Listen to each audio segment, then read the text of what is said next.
Man, this some good pie. I got lemon, key lime, you bought two way, even got a little something called man blue. So come on down and open up your eyes and get yourself big old hunk of dangerously delicious pies. DangerousPies.com.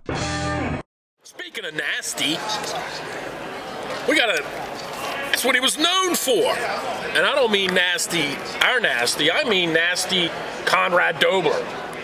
You don't look so mean anymore. I got a feeling you've calmed down a little bit. Well, I'm a little bit long in the tooth, and you know, it's kind of nice being out of Baltimore station. My wife works with Kennedy Krieger Institute and John McDonald, and her physician is Christina at Kennedy Krieger Institute in fundraising. So in stem cell research for spinal cord injury. She's been in a wheelchair for about 7 years now.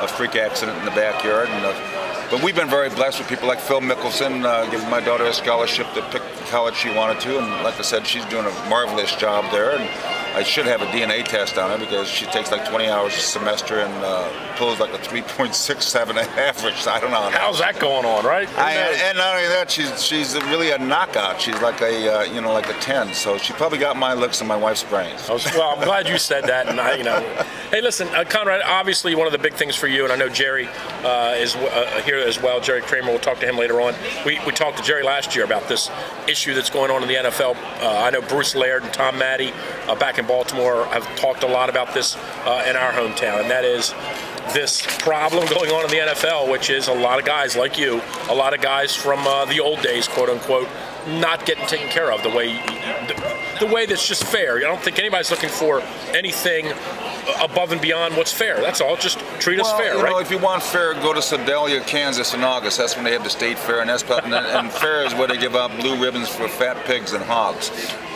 So the thing is, justice in America is green.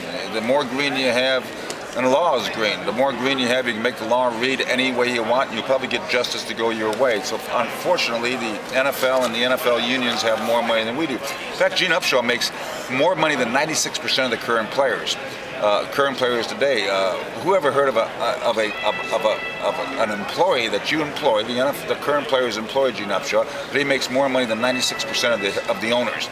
That seems to be quite amazing to me.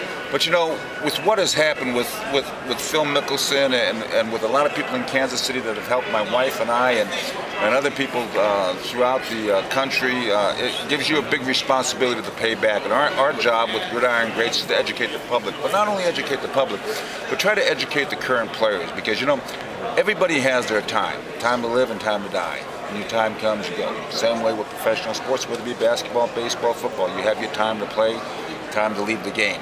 And all the current players will eventually leave the game.